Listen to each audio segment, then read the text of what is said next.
En esta sesión revisaremos los fármacos adrenérgicos.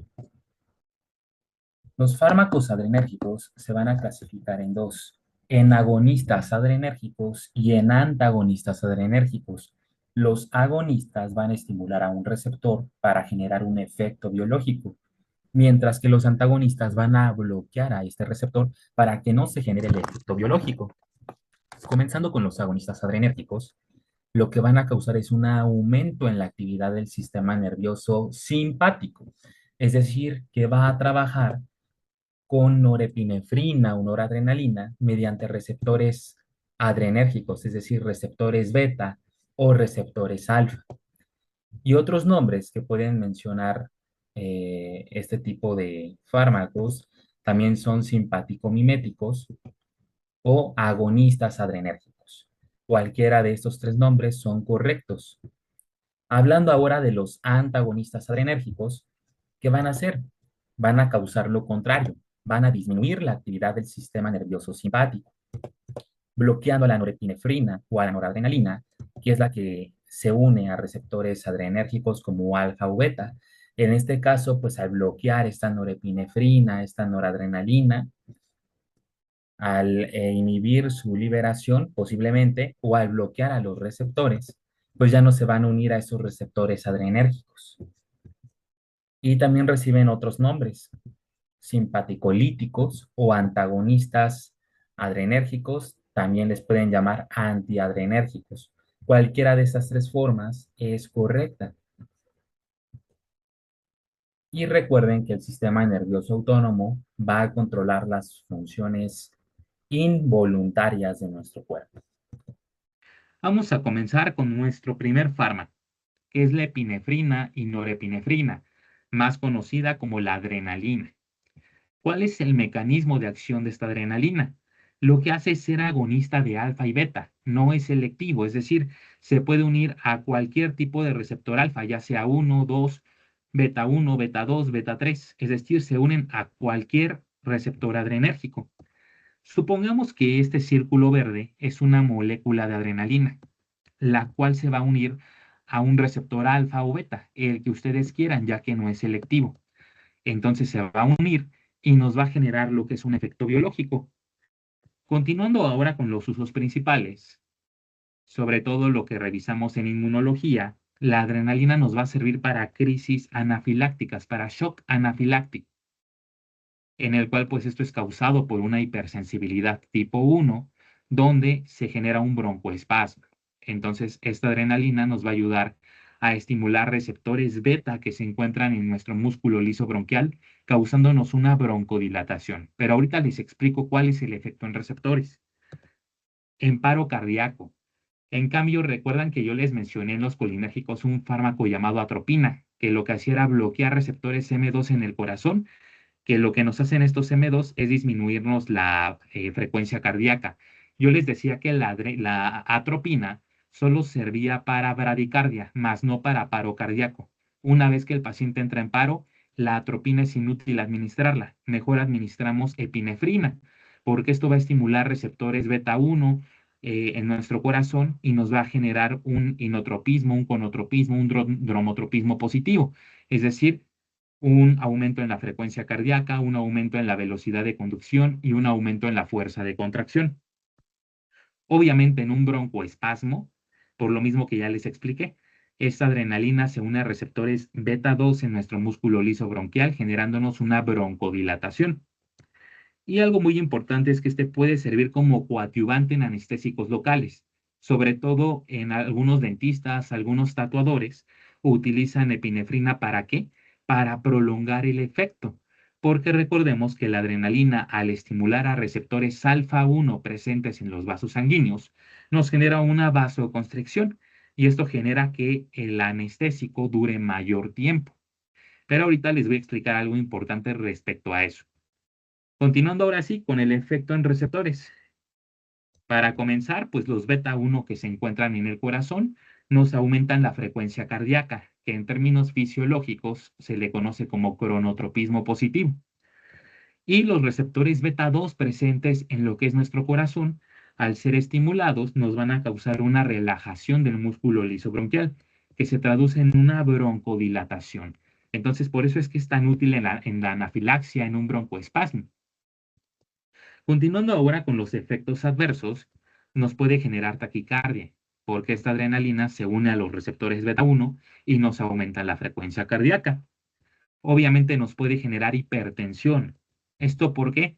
Porque se va a unir a receptores alfa 1 que están en nuestros vasos sanguíneos, es decir, un efecto colateral. Y obviamente va a causar constricción en los vasos, se reduce el diámetro de nuestros vasos, entonces esto nos va a aumentar la presión arterial. Isquemia tisular. Ustedes me van a decir, ¿por qué rayos causa isquemia? Y esto tiene mucha relación con esto. Coadyuvante en anestésicos locales.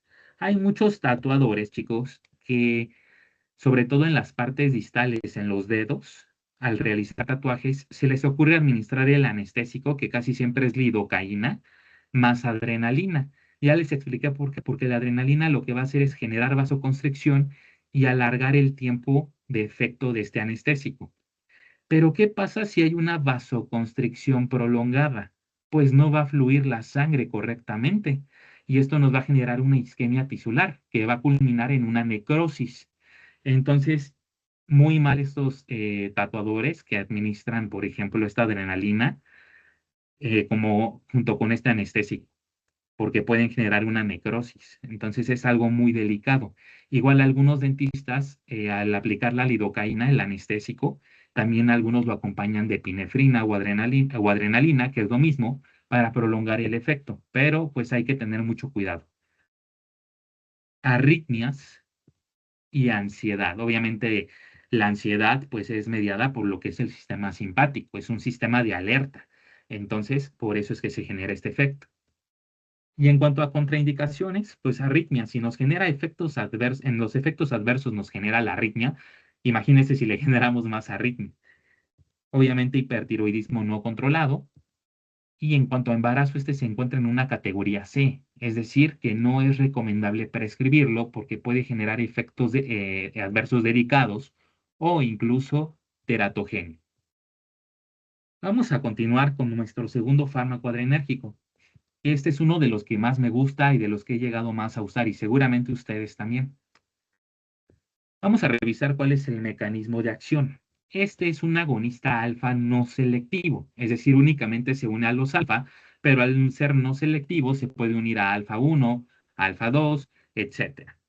Entonces, supongamos que este círculo verde es una molécula de oximetazolina que se va a unir a un receptor alfa, el que ustedes quieran, alfa 1, por ejemplo. Entonces se une y nos va a generar lo que es un efecto biológico. ¿Cuáles son sus usos principales? Y aquí va porque yo lo he usado mucho, porque me gusta mucho. Sirve para tratar la congestión nasal, en verdad. Y es de los pocos fármacos que sirve para tratar esto. Sobre todo en alguna faringitis, ya llámese bacteriana, llámese viral, es bastante útil para aliviar esta congestión nasal. Y la siguiente, pues en una conjuntivitis alérgica, que estén llorando y llorando y llorando los ojos, pues esto también es bastante útil. Pero vamos a explicar por qué se genera esa descongestión. Algo que deben de saber ustedes, chicos, es que los vasos que se encuentran en nuestra nariz, cuando se genera una vasodilatación de estos vasos, se genera la congestión. Es decir, vasodilatación es igual a congestión nasal. Es algo muy importante que deben de saber. Esto porque la vasodilatación, chicos, el vaso va a estar con un diámetro mayor, lo que se traduce en un aumento del flujo sanguíneo en los plexos venosos de nuestra mucosa nasal. Entonces se comienzan a llenar y se comienzan a distender. Esto va a generar que la mucosa se edematice y al edematizarse, el lumen de las fosas nasales se va a comenzar a hacer estrecha. Entonces, por eso es que se genera la congestión. Recuerden, vasodilatación es equivalente a congestión nasal. ¿Qué es lo que sucede? Al estimular oximetazolina receptores alfa 1 presentes en nuestra nariz, genera una vasoconstricción. Y lo contrario, al generar vasoconstricción, se genera una descongestión nasal. Es decir, nuestros vasos se van a encontrar con un diámetro reducido, lo que va a evitar ese edema. Entonces, pues nos genera lo que es una descongestión nasal. ¿Cuáles son los efectos adversos? Irritación local. Y algo muy importante, chicos, y que vimos en el tema de farmacodinámica, parte 2, es el efecto rebote. ¿Qué es el efecto rebote? Cuando utilizamos demasiado el fármaco por bastante tiempo, puede generarnos lo contrario. Entonces, el usar este tipo de descongestionantes nasales por un largo periodo de tiempo puede generarnos congestión, es decir, un efecto paradójico, lo que nos va a causar lo que el fármaco promete quitar. En este caso, en vez de generarnos descongestión, nos va a generar congestión. Entonces, por eso es muy importante no abusar de este tipo de medicamentos. Yo sé que a veces es necesario, ¿no? Por la incomodidad, sobre todo en la noche, pero sí hay que explicarle esto al paciente, que si lo usa de manera prolongada, pues puede que ya después este mismo sea el que le cause la congestión. Y obviamente, pues hipertensión. Recordemos que al estimular receptores alfa 1 causa vasoconstricción, pero es un efecto colateral, porque como yo le digo al fármaco, solo únete a los de la nariz, ¿eh?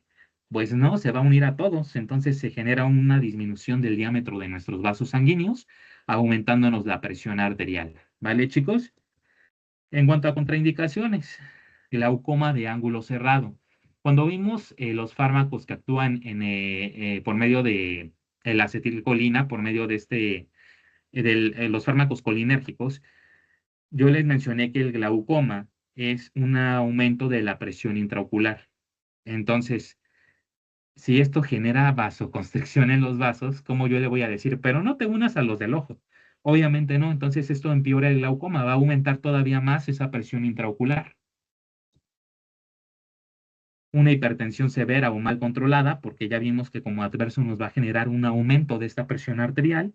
Y en cuanto al embarazo, pues se encuentra en una categoría C, es decir, no es recomendable prescribirlo a estas pacientes, ya que genera efectos delicados o incluso la teratogenia. Y vamos a continuar con otro fármaco que también me encanta, que igual ya lo han escuchado yo creo, o al menos con el nombre comercial. ¿Quién no ha tomado fenilefrina? No tomado, más bien administrado fenilefrina. Iliadin, que es el nombre comercial. ¿Cuál es el mecanismo de acción? Es el mismo que la oximetazolina, pero hay una diferencia. ¿Por qué no los pongo juntos? Porque la oximetazolina se une a receptores alfa, es no selectivo. En cambio, esta fenilefrina y metoxamina son selectivos, únicamente se van a unir a los alfa 1, a ningún otro. Y supongamos que esto es una molécula de fenilefrina, la cual se va a unir a este receptor alfa 1. Y al unirse nos va a generar un efecto biológico. ¿Cuáles son los usos principales? Exactamente el mismo que la oximetazolina. Pero bueno, este también nos sirve para hipotensión. ¿Por qué? Porque al unirse a los receptores alfa 1 presentes en nuestros vasos sanguíneos, va a generar una vasoconstricción, aumentándonos la presión arterial. Sirve como descongestionante nasal, que era lo que les comentaba, el famoso Iliadin, y nos puede generar lo que es una midriasis para exámenes oftálmicos. Recuerdan que cuando revisamos sistema nervioso autónomo y cuando revisamos lo que son estos fármacos colinérgicos, les mencioné que hay ciertos fármacos que se unen a receptores M3 en el músculo ciliar de nuestro ojo, lo cual nos causaba miosis, es decir, pupila chiquita, chiquita, chiquita. En cambio, estos se unen a receptores alfa 1 en nuestro ojo y nos generan midriasis. La pupila se hace grandota, grandota, grandota, como cuando les dice su pareja, ¿no? Tenemos que hablar y ustedes hacen unos ojotes, unas pupilotas. Pero bueno, vamos a ver ahora los efectos en receptores. Pues aquí, chicos, como les mencioné, cuando hay vasodilatación en los vasos de nuestra nariz, se edematiza. Entonces, ¿qué va a generar? Congestión. Entonces, al estimular receptores alfa 1 presentes en nuestra nariz, nos genera una vasoconstricción, generándonos pues una descongestión nasal. Y en el caso de la hipotensión, pues cuando se une a receptores igual alfa 1 en los vasos sanguíneos, ya no hablando específicamente de la nariz, sino de cualquier parte de nuestro cuerpo, pues nos aumenta la presión arterial. En cuanto a efectos adversos, nos puede generar hipertensión, un incremento de nuestra tensión arterial, cefalea, que quiere decir dolor de cabeza, y una bradicardia refleja. ¿Qué quiero decir con bradicardia refleja? O lo que diga refleja. Hagan de cuenta que esto va a causar lo contrario. Es decir, si se aumenta la frecuencia cardíaca en nuestro organismo, nuestro cuerpo va a decir, no, pues ahora la bajo. Eso es reflejo por parte de nuestro organismo y es totalmente fisiológico. Lo contrario, nuestro cuerpo hace lo contrario. Eso quiere decir. Y revisando las contraindicaciones, pues en una hipertensión mal controlada no podemos administrarlo porque nos va a aumentar todavía más la presión. Entonces no queremos llevar a nuestro paciente a una crisis hipertensiva, que ya no se le llama crisis. Por cierto, tengo que actualizar esa presentación del segundo parcial. Ya ven que las guías de práctica clínica les cambian nada más cositas y pues nada más le cambian el nombre, ¿no? Ya no se llama crisis, pero bueno. En insuficiencia cardíaca tampoco. ¿Por qué? Porque en una insuficiencia cardíaca lo que pasa es que nuestro corazón no puede bombear sangre a todos nuestros órganos y tejidos, le cuesta mucho trabajo. Entonces, imagínense si todavía administramos esto y hacemos que los vasos se cierren, que el diámetro disminuya, pues menos vamos a complicar más la chamba de nuestro corazón. Y pues finalmente en una categoría C, en el embarazo, es decir, no podemos prescribirlos, ya que pueden generar efectos delicados o incluso teratogénicos. Hasta aquí, chicos. ¿Tienen alguna pregunta de los fármacos que hemos revisado o vamos bien? Vamos bien.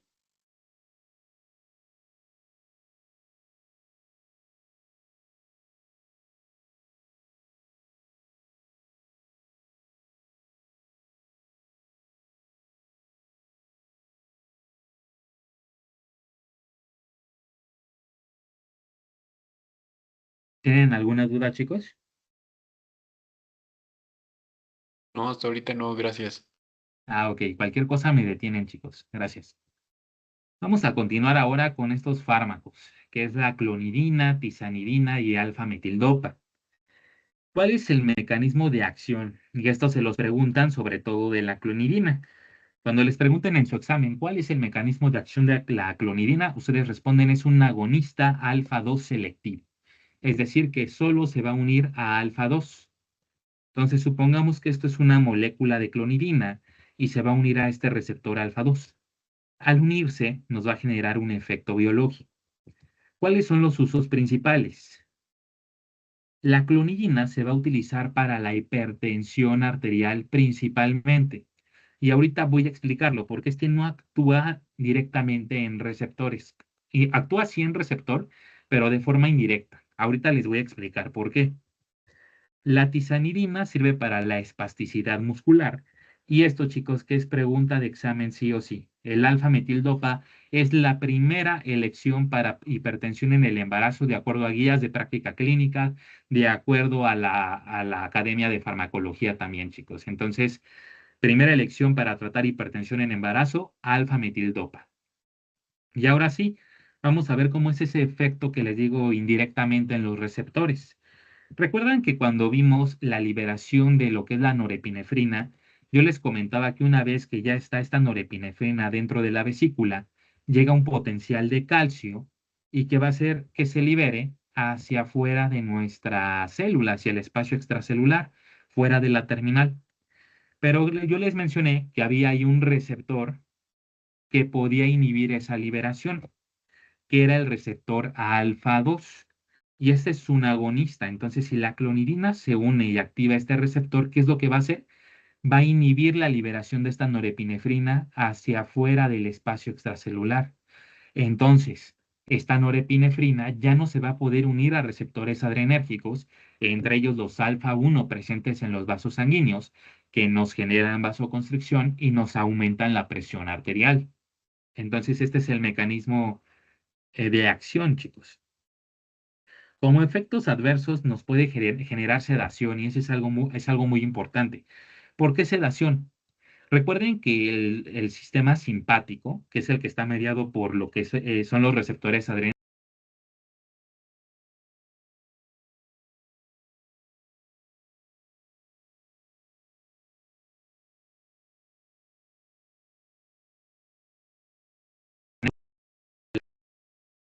con sueños, sedados, etcétera.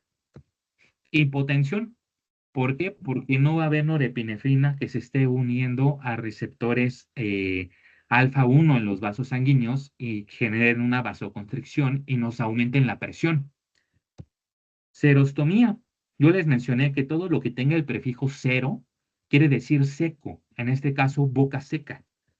De hecho, ustedes en nutriología, en segundo parcial, van a ver una deficiencia vitamínica, sobre todo de la A, una deficiencia de vitamina A, va a causar seroftalmia. Entonces, ustedes ya saben que es cero, seco. Oftalmia, ojo, ojo seco, que es lo que se causa cuando hay deficiencia de vitamina A. Pero bueno, no me meto en nutriología.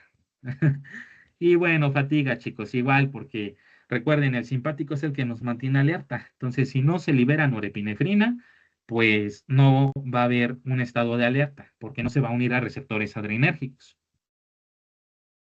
Contraindicaciones: hipotensión, obviamente, porque vamos a bajarle todavía más la presión. Depresión severa. Si de por sí este fármaco nos causa sedación, nos causa fatiga, nos causa sueño, imagínense con una depresión, vamos a empeorar el estado del paciente. Un paciente con depresión quiere estar durmiendo, se la pasa encerrado, inactivo, etcétera. Y bueno, en el caso del alfa-metildopa, chicos, les comenté que es la primera elección para hipertensión arterial en el embarazo. Por eso esta es una categoría B, es decir, es un fármaco un poco más seguro. Mientras que los otros dos, la clonidina y la tizanidina, pues ni usarlos, es una categoría C. Entonces, aquí nos puede generar efectos delicados o teratogenia. Vamos a continuar ahora con este fármaco que es el isoproterenol. El isoproterenol, ¿cuál es el mecanismo de acción? Este es un agonista de beta 1 y beta 2. No es selectivo porque se puede unir a dos receptores, los que menciono ahí, beta 1 y beta 2. Supongamos que esa es una molécula de isoproterenol y se va a unir a un receptor, llámese beta 1, llámese beta 2, el que ustedes gusten y manden. Entonces se va a unir y nos va a generar un efecto biológico. ¿Cuáles son los usos principales para bradicardia? Bradicardia, recuerden, BRAF, el prefijo BRAF quiere decir disminución de frecuencia cardíaca. Entonces, si les estoy diciendo que se une a receptores beta 1, que en el corazón hay beta 1, nos aumenta la frecuencia cardíaca, es decir, un cronotropismo positivo. Bloqueos cardíacos, pues lo mismo. Recuerden que al estimular beta 1 en el corazón no solo es aumento de frecuencia cardíaca, sino inotropismo y dromotropismo positivo, es decir, aumento de fuerza de contracción y aumento de velocidad de conducción. Y broncoespasmo. Recuerden que al estimular receptores beta 2 en el músculo lisobronquial se genera broncodilatación. Entonces vamos a ver el efecto en receptores que ya se los fui explicando. Los beta 1 que nos aumentan la frecuencia cardíaca, es decir, un cronotropismo positivo.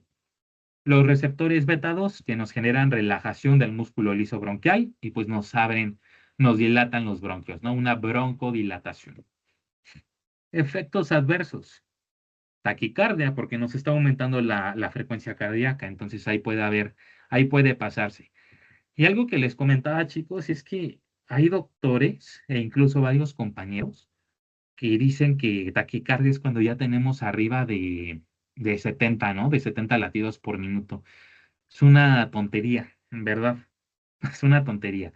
Taquicardia, chicos, es cuando es por arriba de 100 latidos por minuto. Ahí ya se puede llamar taquicardia.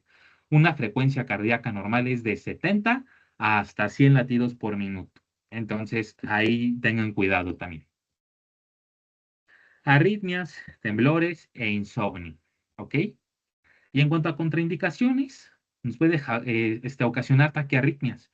Y en el embarazo, pues ni prescribirlo porque es un fármaco que tiene una categoría C, es decir, puede generar efectos teratogénicos o efectos delicados. Vamos a continuar con la dobutamina, que es un fármaco estrella y ahorita les voy a decir por qué. Y les preguntan esto sí o sí en el examen. ¿Cuál es el mecanismo de acción? ¿Por qué no lo pongo con el isoproterenol? Porque el isoproterenol se une tanto a receptores beta 1 como a receptores beta 2. En cambio, la dobutamina solo se va a unir a receptores beta 1. Es selectivo. Supongamos que esta es una molécula de dobutamina y aquí se encuentra el receptor beta 1. Se va a unir y nos va a generar un efecto biológico. ¿Cuáles son los usos principales? Y aquí viene la pregunta de examen o el mecanismo. Cualquiera les preguntan esto o el mecanismo. Insuficiencia cardíaca, chicos. Recuerden que una insuficiencia cardíaca es la incapacidad que tiene nuestro músculo cardíaco para bombear sangre a todos nuestros órganos y tejidos. En el segundo parcial, eso no se los preguntan, ya son cosas que a mí me gusta darles. Les explico la fisiopatología de cómo se da esta insuficiencia cardíaca. Ahorita no le veo sentido porque es el único que vemos. En segundo parcial vemos fármacos cardiovasculares, volvemos a ver este y vemos muchos otros y ahí les meto mucha fisiopatología. Entonces, pues ahí nada más, chicos. Y también sirve para el choque cardiogénico. ¿Y cómo se explica esto?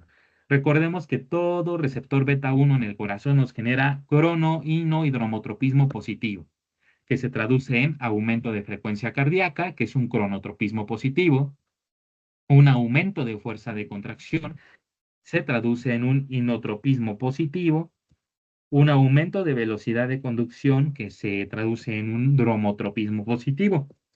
Y en cuanto a efectos adversos, pues genera taquicardia, nos aumenta la frecuencia cardíaca. Se puede pasar de esos 100 latidos por minuto. ¿Están de acuerdo?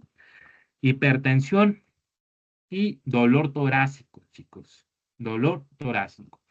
Aquí saliéndome un poquito del tema, siempre que un paciente llegue y les diga que les duele el tórax y que ese dolor se irradia hacia el hombro izquierdo, ojo, puede ser un infarto. Nada más me acordé ahorita que vi dolor torácico. Nada más para que sepan, chicos. Lo van a ver en sexto. Contraindicaciones. Pues un paciente que tiene hipertensión mal controlada, no le vamos a administrar esto, pues se lo va a subir todavía más. Taquiarritmias, ¿y qué creen? En el embarazo está en una categoría B, es decir, sí los podemos utilizar, pero con mucho cuidado y siempre estudiando bien el caso del paciente. Vamos a continuar ahora con estos fármacos. Es el albuterol, metaproterenol, terbutalina y ritodrina. Algo que para que se ahorren todo esto, chicos, sirven para el asma, a excepción de uno. Ahorita les digo por qué y cuál. ¿Cuál es el mecanismo de acción? Ya ustedes deben de saberlo. Músculo liso bronquial. ¿Qué receptor nos genera broncodilatación? El beta 2. Son agonistas beta 2 selectivos. Entonces, supongamos que esto es una molécula de albuterol o de cualquier fármaco que quieran aquí y se va a unir a un receptor beta 2. Al unirse, nos genera un efecto biológico. ¿Cuáles son los usos principales? Ya se los dije, asma y EPOC, a excepción de uno, que ¿cuál creen que es? La ritodrina. La ritodrina sirve para la amenaza de parto prematuro.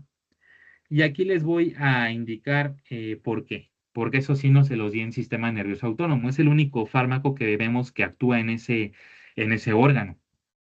Efecto en receptores, comenzando por lo del asma y el EPOC, que ya se lo saben. Los receptores beta 2 en nuestro músculo liso bronquial nos generan una broncodilatación. Pero ¿qué pasa en el útero? En una amenaza de parto prematuro, chicos, es como si ustedes tienen una bolsa con algo dentro y la están exprimiendo, están así como cerrándola. ¿Qué va a pasar? Se va a salir el contenido de esa bolsa. Es lo que sucede en la amenaza de parto prematuro. Pero ¿qué pasa si administramos un fármaco como la ritodrina, que es agonista beta 2, y nos va a causar una relajación uterina? Se deja de exprimir esa bolsita. Entonces ya no va a estar esa amenaza de parto prematuro. Ese es el único fármaco que no sirve como tal para asma o EPOC, sino que tiene otra finalidad en especial. Efectos adversos. Pueden generar temblor, pueden generar taquicardia e hipocalemia. ¿Qué quiere decir hipocalemia? Hipo, siempre que vean el prefijo hipo, quiere decir poco, disminuido. Y calemia quiere decir potasio, entonces quiere decir poco potasio sérico. Contraindicaciones: hipertiroidismo, arritmias, y en sí todos, a excepción de la ritodrina, porque se llega a utilizar, pues no se deben de usar en embarazo, ya que pueden generar teratogenia o pueden generar efectos delicados en este tipo de pacientes. Y ojo, aquí chicos, son de corta duración. Corta duración, ¿de acuerdo? ¿Por qué? Porque vamos a ver estos otros, que es el salmeterol, formoterol, indacaterol y holodaterol. ¿Qué creen? Es exactamente la misma información. Es lo mismo. Si se dan cuenta, es la misma información de la anterior diapositiva. ¿Cuál es la diferencia? Que estos son de larga duración. Repito, estos son de larga duración. Y ustedes me han de decir, porque los doctores no se los dan así. Los doctores les van a decir que el salbutamol, y van a decir ustedes, el Milton nunca me dio salbutamol, ¿no? ¿Qué creen, chicos? Salbutamol es lo mismo que salmeterol, solo que salmeterol se utiliza ese nombre más en Estados Unidos y el salbutamol pues es más conocido con ese nombre aquí en México. Pero salbutamol es lo mismo a salmeterol, para que lo anoten, ¿va? Hasta aquí, chicos, ¿tienen alguna pregunta o vamos bien? Vamos, muy bien. Gracias. Todo Excelente. bien. Eres Johan, ¿verdad? No. Ay, perdón, te confundí. ¿Cuál es tu nombre? Me has estado contestando. No, pues soy Benito. Ah, Benito. Discúlpame, Benito. Vamos a continuar, chicos, con este. Y lo van a revisar cuando vayan en urología o en introducción a la clínica, los que vayan a 1 de octubre, que rotan en urología. Este es un fármaco que me gusta mucho. Ahorita les explico. ¿Cuál es el mecanismo de acción del mirabregón? Es un agonista beta 3 selectivo, es decir, solo se une a estos receptores, no unir a ninguno otro. Supongamos que esto es una molécula de mirabregón y se va a unir a un receptor beta 3. Entonces se une y nos va a generar un efecto biológico. ¿Pero para qué se usa? Se utiliza para la incontinencia urinaria, es decir, sobre todo para aquellos abuelitos que no pueden controlar esfínteres. Pregúntenle a Alejandro, chicos. Él ya no controla esfínteres, se le sale.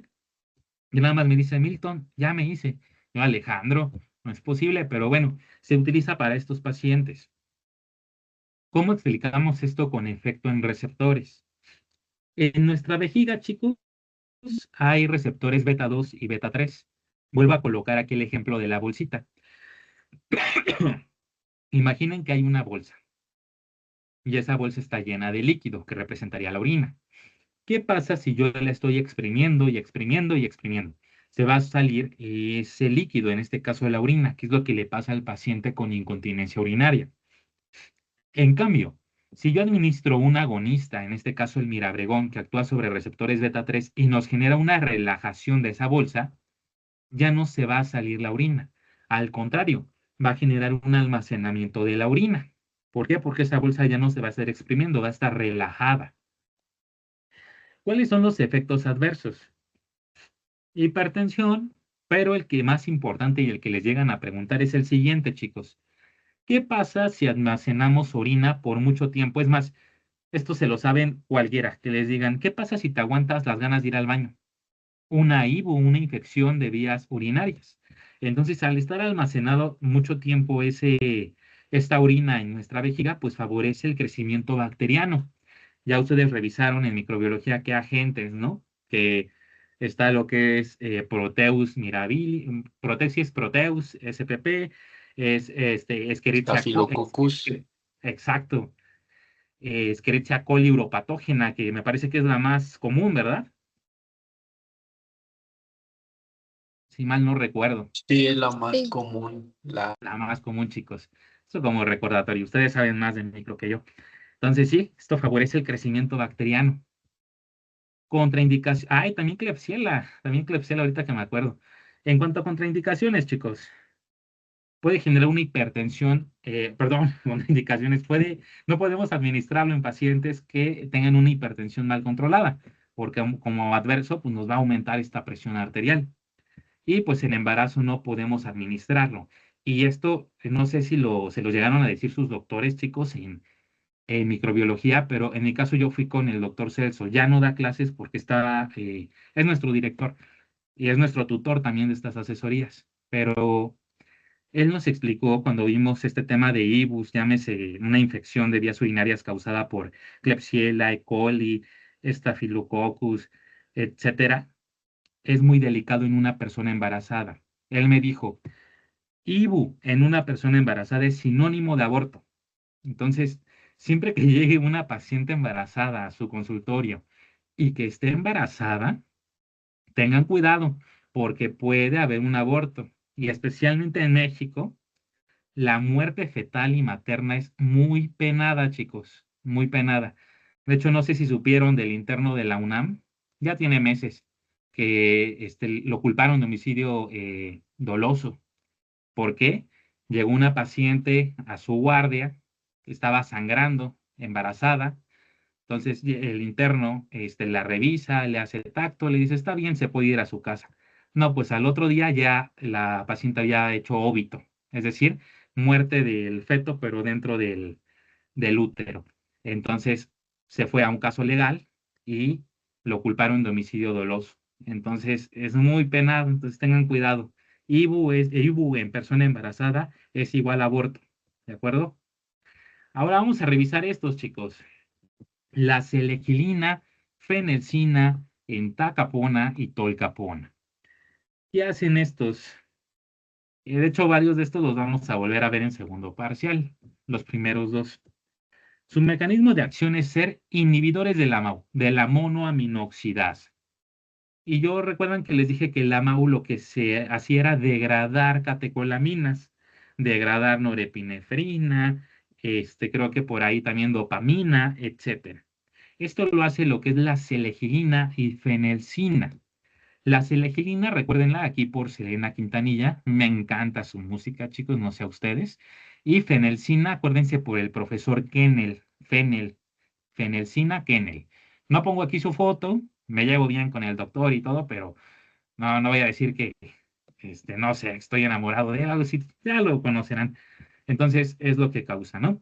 Inhibidores de la COMT, que esta también se dedicaba a degradar catecolaminas, a degradar norepinefrina, etcétera, ¿no?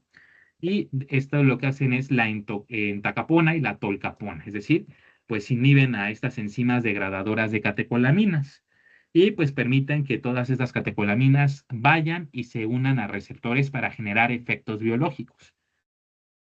Usos principales. Aquellos que son inhibidores de la MAU se utilizan mucho en pacientes con Parkinson, con depresión. Aquí un dato curioso, chicos. No sé si ustedes han visto lo que es Volver al Futuro. Pues el actor principal, ¿cómo se llamaba? Malvin. Ay, caray, ¿alguien se acuerda? Marty. Marty, ¿no? Ajá, exacto. Ah, bueno, ese actor, chicos, ¿qué creen? Desarrolló Parkinson muy temprano. Entonces, él pues generó fundaciones, investigaciones, donó mucho dinero para que se pudiera estudiar más el Parkinson. Gracias a eso, pues ya está más estudiado esa enfermedad. También no sé si alguno de ustedes cursó con Querejeta. Él realiza estudios ya en COFEPRIS para estudiando esta enfermedad de Parkinson. Entonces, nada más como dato curioso. Y la COMT, pues los inhibidores de la COMT también sirven para tratar Parkinson, pero lo tienen que mezclar con lo que es levodopa, que sería como un coadyuvante, ¿tá?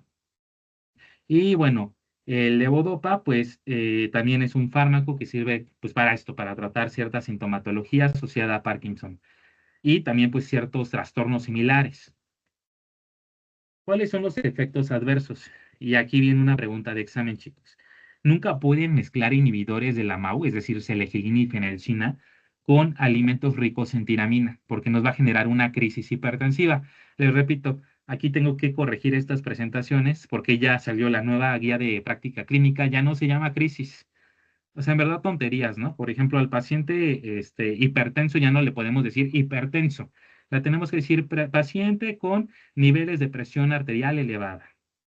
Tonterías, en verdad, pero bueno, ya después lo corrijo. Ya no se llaman crisis hipertensivas, pero bueno, a lo que voy.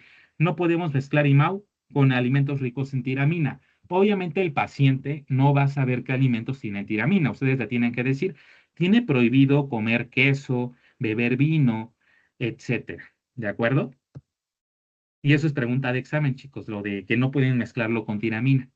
Y también nos pueden generar insomnio. ¿Por qué? Porque, por ejemplo, entre estas catecolaminas que degradaba esta MAU, se encuentra la norepinefrina. Y recuerden que esta actúa en el sistema simpático, estado de alerta. Entonces, pues el paciente no va a poder dormir, va a estar alerta. Y vamos a continuar con las contraindicaciones en insuficiencia hepática, esto por fines de biotransformación. Yo les mencioné en farmacocinética que el principal órgano donde se llevaba a cabo biotransformación o metabolismo es el hígado. Entonces, es por eso más que nada. Y ojo, aquí no podemos mezclarlos con ciertos antidepresivos. Esto se los voy a especificar más en segundo parcial. Ahorita no les preguntan esas contraindicaciones, pero más adelante les voy a decir, no pueden mezclar selegilina con un inhibidor selectivo de la recaptura de serotonina, ¿no? Por ejemplo. Pero eso ya más adelante. Vamos poco a poco. Y aquí les pongo a Igor porque, no sé, a mí me gustaba mucho Winnie Pooh de chiquito y a mí me daba tristeza el burrito. Siempre está triste. Parece a mí. Y bueno, en el embarazo, pues esto es una categoría C, es decir, no podemos prescribirlo en embarazadas. Y ya no se me desesperen, chicos, ya, ahorita le metemos prisa. Vamos poco a poco, ya faltan como 5 o 6 grupos, ¿va? Entonces, no se me desesperen. Vamos ahora con lo que es la efedrina, tiramina, metilfenidato y anfetaminas. ¿Cuál es el mecanismo de acción de estos?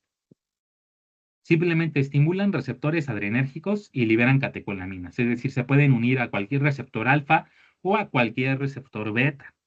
Entonces, pues este es de efedrina y supongamos que se une al receptor alfa o beta que ustedes gusten y manden.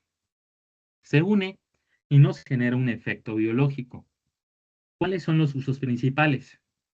La efedrina descongestiona nasal. Recuerden que yo les dije que una vasodilatación en los vasos nasales es sinónimo de congestión nasal, mientras que una vasoconstricción en vasos nasales nos quiere decir descongestión. El metilfenidato, se utiliza para trastorno de déficit de atención e hiperactividad que lamentablemente en estas últimas generaciones, de acuerdo a la epidemiología, se ha visto una epidemia, chicos, de este trastorno. También se puede utilizar en lo que es la narcolepsia. Para quien no sepa qué es esta narcolepsia, es el trastorno neurológico que afecta la capacidad del cerebro para regular ciclos sueño-vigilia. Es decir, a este paciente pues no le va a tener trabajo para dormir, le va a costar trabajo. Y las anfetaminas. Igual sirve para trastorno de déficit de atención e hiperactividad y para obesidad. Solo que en México, chicos, el uso es limitado, al igual de la efedrina. Por ejemplo, otros descongestionantes que ya vimos, como la fenilefrina, la oximetazolina, van a la farmacia y se los venden sin receta. Pero si ustedes van y piden efedrina, no la van a encontrar en cualquier farmacia. Un día vayan, no sé, a San Pablo, bueno, en esa sí hay. Vayan a alguna similar o a la de la esquina. No manejan este tipo de medicamentos de efedrina o anfetaminas. Su uso es limitado y no cualquiera lo puede prescribir. Solo, por ejemplo, aquí un neurólogo o un especialista en clínica de obesidad. ¿Por qué? La efedrina era muy utilizada precisamente en los años de Felipe Calderón, chicos. Ustedes ya saben, ¿no? De qué trata ese periodo. Entonces, ¿qué es lo que hacían? Ah, bueno, el narco mandaba a traer lotes de anfetaminas, ¿eh? Y en aviones comerciales que llegaban al aeropuerto de la Ciudad de México. Traían un montón, traían un chingo de efedrina, de anfetaminas. ¿Y qué creen que hacían? Ah, pues quitaban el excipiente y trabajaban sobre el principio activo, convirtiéndolo en droga. Por eso es que el uso es limitado. Ya ahorita pues no lo van a comprar tan fácil una efedrina. Tiene que ser prescrito por un médico y no un médico cualquiera. Un médico neurólogo, un médico con especialidad en clínica de obesidad, que claramente primero tuvo que ser internista. Efecto en receptores. Ya les mencioné, ¿no? Aquí de la vasoconstricción, que es causada por la unión de efedrina a receptores alfa-1.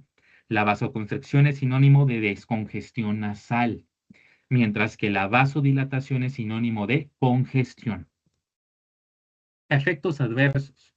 Taquicardia, porque se puede unir a receptores alfa-1 en los vasos, receptores beta-1 en el corazón, que es lo que nos genera el aumento de la frecuencia cardíaca o un cronotropismo positivo. Insomnio, pues obviamente se están liberando catecolaminas, se están uniendo a todos los receptores adrenérgicos, está predominando el sistema simpático, un estado de alerta. Hipertensión, pues igual no podemos decirle a la efedrina, pero solo únete a los vasos de la nariz. No, pues no se va a unir a todos, ¿no? Entonces nos genera una reducción del diámetro del vaso, aumentando la presión arterial. La dependencia, pues aquí va muy relacionado a lo que les dije, chicos, de la anécdota de ahí en los periodos de Felipe Calderón. Y dependencia. Contraindicaciones. Un paciente con hipertensión mal controlada, cardiopatías, adicción previa y pues es un embarazo en categoría C, es decir, una persona embarazada no se le puede administrar. Vamos aquí, chicos, con esto y aquí viene otra pregunta de examen. La fenoxibenzamina y la fentolamina. ¿Cuál es el mecanismo de acción de estos fármacos? Y ya comenzamos ahora con los antagonistas, los que bloquean receptores. Son antagonistas de receptores alfa 1 y alfa 2. Supongamos que esto es la fenoxibenzamina. Se bloquea a este receptor y evita un efecto biológico. Usos principales. Y aquí viene la pregunta de examen, chicos. Esto les va a servir hasta para urología. La fenoxibenzamina se utiliza para tratar feocromocitoma. Y ustedes me van a decir, ¿pero qué es el feocromocitoma? Es un tumor que aparece en la glándula suprarrenal y el problema es que está liberando catecolaminas. Entonces estas catecolaminas, entre esas está la norepinefrina y nos aumenta la presión arterial. Y la fentolamina, que sirve para crisis hipertensivas. Les repito, ya no se llama crisis. Ya no sé qué desmadre hicieron en esa guía de práctica clínica, entonces tengo que actualizarlo. Ya actualmente no es crisis, ya se le llama emergencia. Entonces, nada más para que lo tengan como dato, chicos. Efecto en receptores. Alfa 1, chicos, nos va a generar vasoconstricción. Entonces, ¿qué pasa, chicos, si antagonizamos este receptor? Es decir, si lo bloqueamos, ya no se va a generar esta vasoconstricción y por ende ya nos aumenta la presión arterial. Por eso es que sirve tanto para el feocromocitoma como para las crisis hipertensivas, porque, por ejemplo, este feocromocitoma, todas estas catecolaminas que está liberando ya no se van a poder unir a receptores alfa 1 porque están bloqueados, e igual en la crisis hipertensiva. Entonces, de esa manera logra bajar la presión arterial. Efectos adversos, hipotensión postural. ¿Qué quiere decir esto? Que se nos baja la presión por los cambios de movimiento. Y esto a muchos nos pasa en la mañana, sobre todo cuando nos despertamos, nos sentimos como mareados. Realmente tenemos la presión baja y es por el cambio postural. La taquicardia refleja. Aquí pues recuerden que todo lo que les dije reflejo es una compensación que hace nuestro cuerpo. Es decir, a mí no me vas a estar bajando la frecuencia cardíaca, entonces la sube. Y la congestión nasal. Pues aquí, chicos, recuerden que la descongestión se causaba por una vasoconstricción en vasos nasales. Entonces, si bloqueamos estos alfa 1, pasa una vasodilatación y nos genera la congestión. Contraindicaciones. Cardiopatía isquémica. Ahí no podemos mandarlo. En hipotensión severa, ¿por qué? Porque vamos a bloquear receptores alfa 1 presentes en los vasos y nos disminuyen todavía más esta presión arterial. Y fármacos, el fármaco es categorizado en C, es decir, puede generar teratogenia o efectos delicados. Después continuamos con estos fármacos, que es la parazosina, terazosina, tamsulosina y doxazosina. De aquí el que me va a interesar es la tamsulosina, chicos, y ya no se me desesperen, ya estamos por terminar, se los prometo. La tamsulosina, ¿por qué? Ahorita les explico. Estos son antagonistas de alfa 1, es decir, solo van a bloquear al receptor alfa 1 para evitar un efecto biológico. ¿Cuáles son los usos principales? Para hipertensión, obviamente tiene lógica, ¿no? Si el alfa 1 en vasos sanguíneos nos genera vasoconstricción y nos aumenta la presión, si se bloquea este receptor, pues pasa lo contrario, se disminuye la presión arterial. Pero aquí viene esto, chicos, hiperplasia prostática benigna, tamsulosina. Y en el examen se los pueden preguntar nada más como HPV. Eso ya saben ustedes qué quiere decir hiperplasia prostática benigna. Y se utiliza la tamsulosina. Vamos a revisar el efecto en receptores. Para la hipertensión, pues ya vimos, ¿no? Que bloquea receptores alfa 1 y no va a permitir que genere lo que hace, que es una vasoconstricción que culmina en un aumento de la presión arterial. ¿Y qué pasa con el músculo prostático? Genera una relajación para que ya no siga creciendo. Una hiperplasia quiere decir un crecimiento celular. Entonces, ¿qué pasa? Un crecimiento de la próstata que no es malo, es benigno. Entonces, para esto nos sirve la tamsulosina. Y esto también les va a servir mucho en urología, chicos. En uro, y los que se vayan al 1 de octubre en introducción a la clínica, rotan por urología. Entonces, lo van a ver cada día. Efectos adversos, hipotensión ortostática. ¿Qué quiere decir? Es lo mismo que si les hubiera puesto hipotensión postural. Es una baja de la presión por cambio de postura, cambio de movimiento. Mareo, cefalea, que quiere decir dolor de cabeza, y congestión nasal. Recuerden que les dije que la constricción en los vasos sanguíneos nasales es sinónimo de este, de descongestión. En cambio, una vasodilatación es sinónimo de congestión. Entonces, si bloqueamos los alfa 1, que son los que nos generaban vasoconstricción, se genera una vasodilatación, generándonos congestión nasal. Y en cuanto a contraindicaciones, hipotensión severa, obviamente, insuficiencia hepática por fines de biotransformación, y es categorizado en C, es decir, en embarazadas no. Uy, aquí viene uno que les va a gustar mucho, que es la yoimbina. La yoimbina, chicos, es un antagonista de alfa 2, es decir, bloquea al receptor alfa 2. Supongamos que bloquea este receptor alfa 2, ese sería el mecanismo de acción. Y aquí viene el uso principal. Disfunción eréctil, cuando el amigo ya no sirve. Y también se utiliza para hipotensión ortostática. Ojo aquí, ya no se utiliza para esto, chicos. Esto ya está en desuso. Este fármaco lo preguntan en la farmacia y les van a decir qué onda, amigo. ¿Pero por qué se los pongo? Porque la Academia de Farmacología no actualiza su temario. Entonces, sigue viniendo en su programa la yoimbina. Actualmente se utiliza la yoimbina, pero para reproducción de burros, chicos. Y no les dé risa, lo digo de forma literal. O sea, se utiliza para reproducir burros. Antes sí se utilizaba para tratar la disfunción eréctil.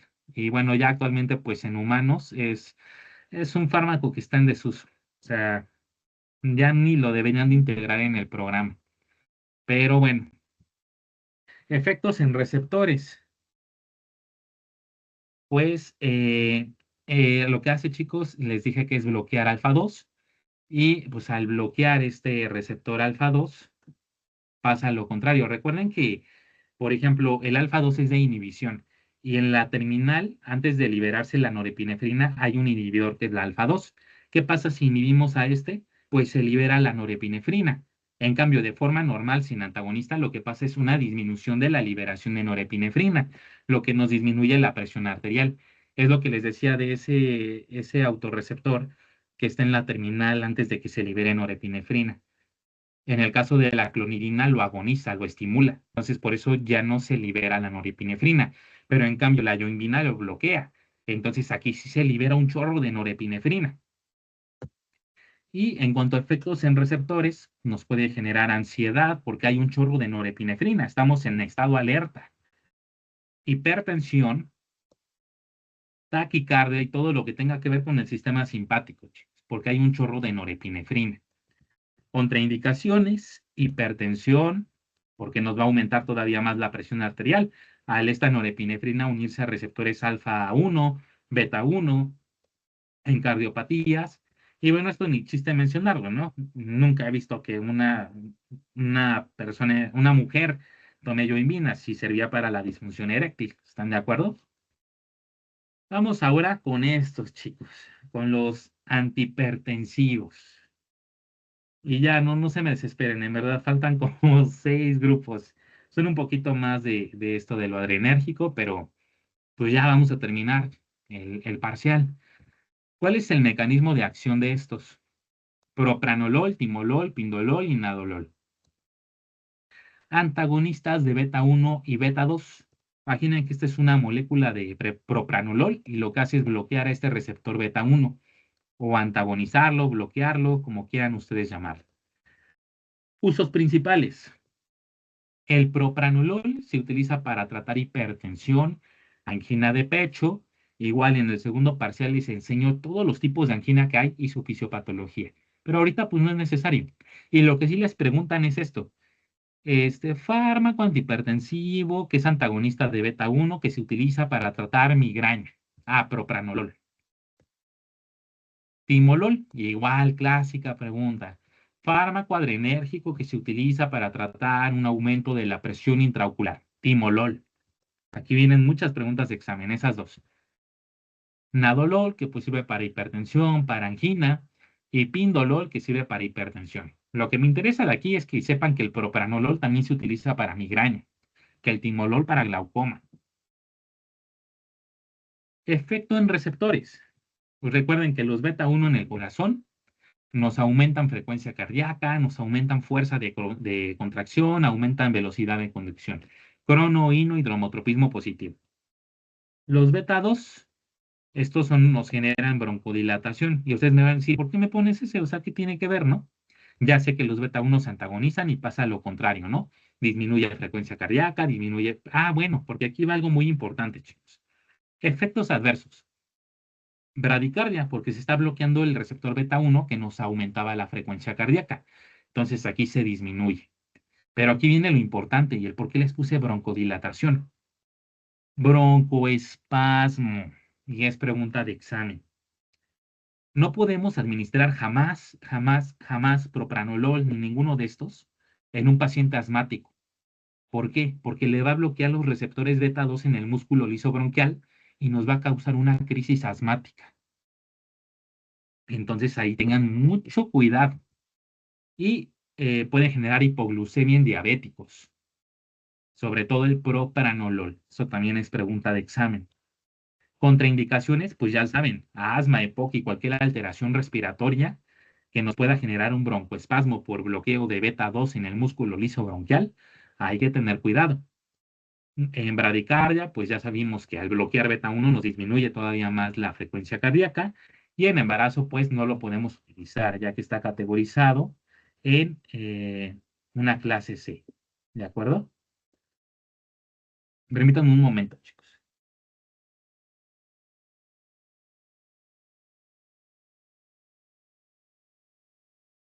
Ok, vamos a continuar ahora con metoprolol, atenolol, esmolol, acebutolol y alprenolol.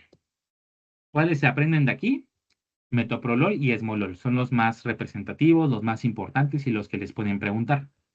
¿Cuál es el mecanismo de acción? Este es un antagonista beta, no es cierto, sí, es un antagonista beta 1, pero selectivo. Es decir, solo van a bloquear al receptor beta 1, a ningún otro más. Entonces, imaginen que esto es el metoprolol y bloquea el receptor beta 1. ¿Para qué se usa? Para hipertensión arterial. Recordemos que el beta 1 nos genera cronotropismo, inotropismo y dromotropismo positivo, que es aumento de frecuencia cardíaca, aumento de fuerza de contracción, aumento de velocidad de conducción, angina de pecho, insuficiencia cardíaca y el esmolol, chicos. Este es estándar de oro para crisis hipertensivas, que ya no se le llama crisis, se le llama emergencia hipertensiva. Pero bueno, aquí está el dato. Entonces, en el examen, depende de quién haga el examen, qué tanto se actualice. Si es un doctor que se actualiza, les puede poner fármaco antagonista beta 1 selectivo que se utiliza en emergencias hipertensivas. Ya ustedes ponen esmolol. Pero pues si es un doctor que no se actualiza, pues les va a poner aquí como yo, que se utiliza para crisis hipertensivas, esmolol. Cualquiera de las dos, ya se saben ahí la respuesta. Efectos en receptores. Los beta 1 en nuestro músculo cardíaco. Recuerden que de forma normal pues, nos genera aumento de frecuencia cardíaca, aumento de fuerza de contracción y aumento de velocidad de conducción, crono, ino y dromo positivo. ¿Qué pasa si antagonizamos esto? Pues todo pasa lo contrario. Por eso es que se utiliza para hipertensión, para angina. Efectos adversos. Pues al bloquear los beta 1 que nos aumentaban la frecuencia cardíaca, nos pueden generar una bradicardia, una disminución de la frecuencia cardíaca. Fatiga e hipotensión. Como contraindicaciones, pues obviamente un paciente con bradicardia severa, bloqueo auriculoventricular, y pues está categorizado en C en el embarazo, a excepción de uno. El esmolol es una categoría B, es decir, es un poco más seguro, nada más que debemos de estudiar bien el caso y tener cuidado. Vamos ya con lo que es el labetalol, carvedilol y nebivolol. Y ya ahora sí se los prometo, nos faltan a partir de aquí 4. Y ya. Vamos a revisar el mecanismo de acción. Estos son antagonistas alfa 1, beta 1 y beta 2, es decir, no son selectivos. Entonces, imaginemos que esto es una molécula de labetalol que nos va a antagonizar o bloquear cualquiera de estos receptores que ustedes gusten y manden. ¿Cuáles son los usos principales? Pues para hipertensión es muy obvio, ¿no? Los alfa 1 en los vasos nos causan vasoconstricción, nos aumentan presión, pero se bloquea. Beta 1 y beta 2 en el corazón nos generan cronodromo e hino positivo. Entonces se bloquea esto y pasa lo contrario. Insuficiencia cardíaca, se utiliza lo que es carvedilol y nebivolol. Continuamos ahora con los efectos en receptores, ¿va?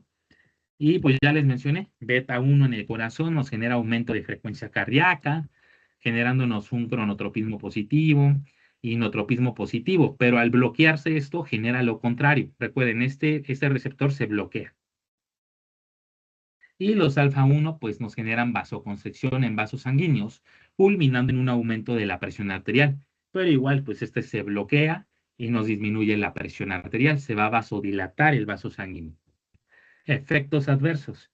Pues una hipotensión, bradicardia, mareo y fatiga. Contraindicaciones.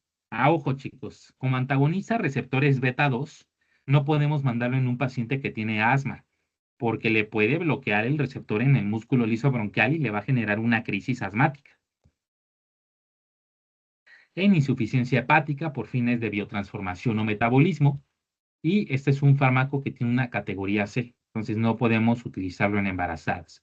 Hasta aquí, chicos. ¿Vamos bien?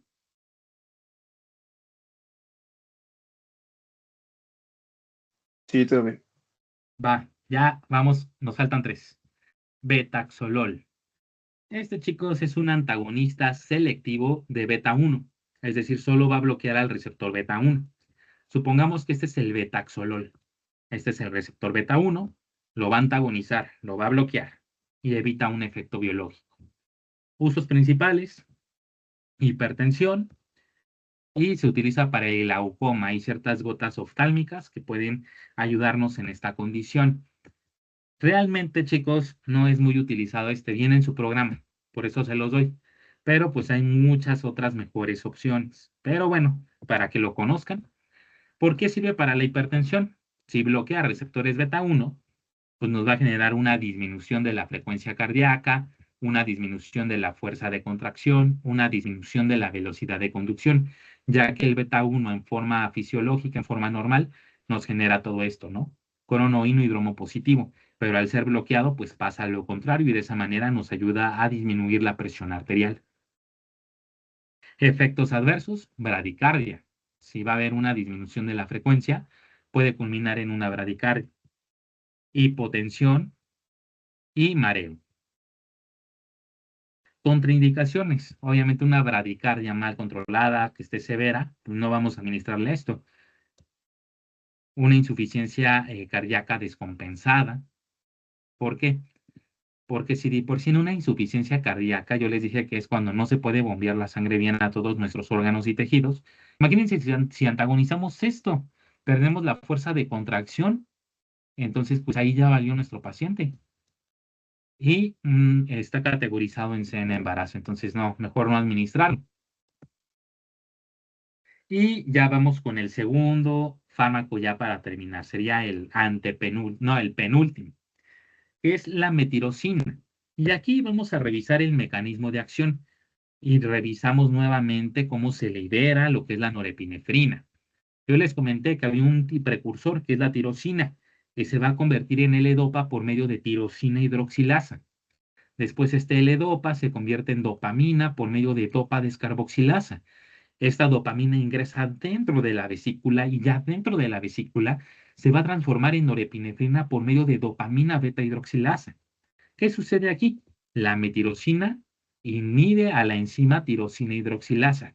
Entonces la tirosina ya no se va a convertir en L-Dopa. En pocas palabras, ya no se libera la norepinefrina. Y esto se utiliza en feocromocitoma, ¿sí? El mismo que la fenoxibenzamina. Ese tumor que aparece en la glándula suprarrenal y que está libere y libere catecolaminas, que se unen a receptores adrenérgicos y nos suben la presión. En cambio, si no se libera norepinefrina, pues no va a haber unión a esos receptores adrenérgicos. No se va a poder unir esta norepinefrina y no va a culminar en un aumento de la presión. Al contrario, se va a disminuir la presión. Efectos adversos. Sedación.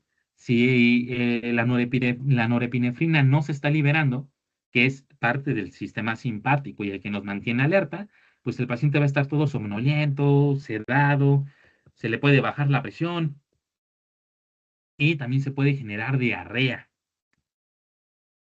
Contraindicaciones. Obviamente en una hipotensión delicada y en embarazo, pues ni usarlo. Es una categoría C. Y el último, chicos, para irnos a dormir y terminar nuestro primer parcial, volvemos a este mismo mecanismo. Tirosina se convierte en L-Dopa por medio de tirosina hidroxilasa. El L-Dopa se convierte a dopamina por medio de dopa descarboxilasa. La dopamina entra dentro de la vesícula y se convierte en norepinefrina por medio de dopamina beta hidroxilasa. ¿Qué inhibe aquí? La guanetidina inhibe a la dopamina beta hidroxilasa. Es decir, va a evitar ese cambio de dopamina a norepinefrina y por lo tanto ya no se va a liberar. Por lo cual, pues se utiliza para hipertensión. Está en desuso este fármaco, chicos, pero viene en su programa, entonces se los doy. Se sirve para hipertensión, sobre todo porque ya no se libera norepinefrina, es decir, no va a haber nada que se una a receptores adrenérgicos, llámese alfa o beta, y nos aumente la presión arterial. Efectos adversos, pues obviamente hipotensión ortostática, que es por cambio postural, diarrea y congestión nasal. ¿Por qué? Recuerden que para que haya una descongestión, los vasos de la nariz tienen que estar en constricción. En cambio, si no hay norepinefrina que estimule receptores alfa 1 en la nariz, pues ¿qué va a pasar? Lo contrario, una congestión, se va a vasodilatar esos vasos.